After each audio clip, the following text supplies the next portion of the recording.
আজ আমি যাব দৌলতপুর থেকে খুলনা, সারাটা দিন ঘোরাঘুরি করব, আমার সব থেকে প্রিয় সাইকেলটা কিনবো, আমার বেস্ট ফ্রেন্ডের সাথে সারাটা দিন ঘুরবো, রেস্টুরেন্টে যাব, ছবি তুলবো, সারাটা দিন এনজয় করব, আর সব শেষে দুর্গাপুজোর শপিং করে বাসার দিকে চলে আসবো। আমি জানি যে দুর্গাপুজো শেষ, সত্যি বলতে দুর্গাপুজো অনেক বেশি ব্যস্ত ছিলাম, যার কারণে ভিডিওটা এডিট করা হয় নাই, তাই আজকে সময় করে ভিডিওটা এডিট করতে বসলাম। তাহলে চলেন ফার্স্টে আপনাদের সাথে একটু পরিচিত হয়ে নিই। Hey guys, welcome to my new video. আশা করি সবাই অনেক ভালো আছেন। আমি দীপ, নিজেও অনেক ভালো আছি। আপনারা দেখছেন দীপ ব্লগার BD2। প্রথমেই বলি, আমি কিন্তু ভ্রমণ করতে ভালোবাসি, আর সেই ভিডিও আপনাদের সাথে শেয়ার করতে ভালোবাসি। চাইলে আমার চ্যানেলটি সাবস্ক্রাইব করতে পারেন যদি ভালো লাগে তো। আর ফেসবুক থেকে হইলে অবশ্যই ফলো দিবেন। আপনারা তো অনেক স্মার্ট, আপনাদের তো এত কিছু বলা লাগবে না। তাহলে চলুন বেশি কথা না বাড়িয়ে ভিডিওটি শুরু করি।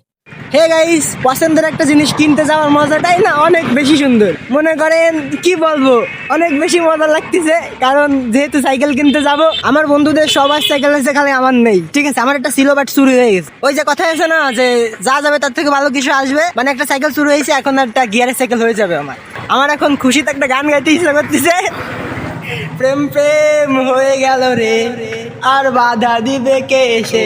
প্রেম প্রেম হয়ে গেল রে, আর বাধা দিবে কে এসে। কি হয়েছে কামলি কেন দাদা?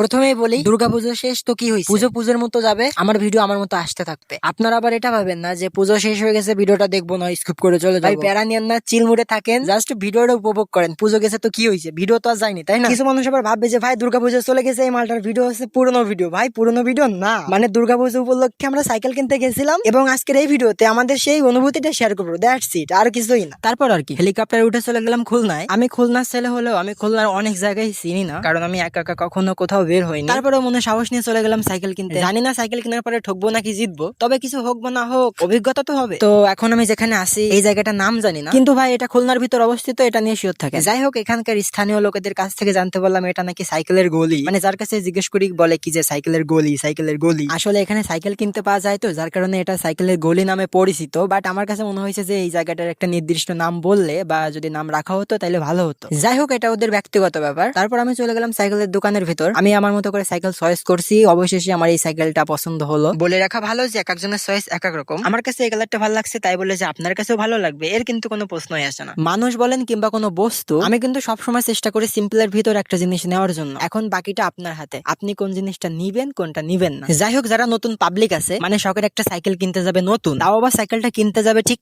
একা একা আমার মতো, তাদের উদ্দেশ্যে আমি একটা কথা বলি। আপনি যখন ফার্স্টে দোকানে ঢুকবেন সাইকেল কেনার জন্য, তখন দোকানদার আপনার সাথে এমন এমন ভাব করবে মনে হবে যে আপনি তাদের 7 জন্মের বন্ধু। কিন্তু যখন আপনি টাকাটা দিবেন, তারপরে বলবে আবে নিকাল বোসারি কে বাচ্চে তো কন হবে, মানে এরকম একটা ব্যাপার। মানে আপনাকে ভাই চিনবেই না, এতে করে ওদের কোনো দোষ নাই, দিস ইজ রিয়েলিটি। যাই হোক, আরো অনেক কিছুই হয়, যেমন আমাকে বলছিল যে সিট কভার দিবে, একটা হর্ন দিবে, তারপর জলের বোতল রাখার জন্য যে জিনিসটা ওইটা দিবে, তারপর হচ্ছে গিয়ার প্রোটেকশন দিবে। বাট আমাকে কিন্তু 2টা জিনিস কম দেয়, তাই আপনারা ওইদিকে একটু খেয়াল রাখবেন। শখের একটা জিনিস কিনতে যাচ্ছেন, মন খুশি হওয়ার পরিবর্তে মন যেন দুঃখী না হয়ে যায়। যাই হোক, সারাদিন ঘোরাঘুরি করলাম, সাইকেলটাও কিনলাম। আমি আমার সাইকেলটার দাম বলি নাই, ইচ্ছে করে বলি নাই, কারণ দাম বললে জিনিসের মূল্য কমে যায়। ঠিক যেমন ভালোবাসি কথাটা প্রকাশ করলে যেমন অবহেলা বেড়ে যায়, ঠিক তেমন আমার বন্ধু রাসেলকে নিয়ে গেছিলাম সাইকেলটা কিনতে, ওর কিন্তু অনেক কষ্ট হয়ে গেছে। তো এখন দুই বন্ধু রেস্টুরেন্টে ঢুকলাম, কাচ্চি বিরিয়ানি খাওয়ার পর বাসার দিকে চলে আসলাম। তো যাই হোক, আজকের ভিডিওটা এখানে শেষ করলাম। সাইকেলটা কেনার পর হালকা কেনাকাটা করছিলাম, ওইটার ভিডিও আর দিলাম না। তো সবাই ভালো থাকবেন আর ভালো রাখবেন প্রিয় মানুষটাকে, যেন হারায় না যায়, কারণ এই ব্যস্ত শহরে প্রিয় মানুষ খুঁজে পাওয়া অনেক বেশি কঠিন। তো দেখা হচ্ছে অন্য কোনো ভিডিওতে। টাটা।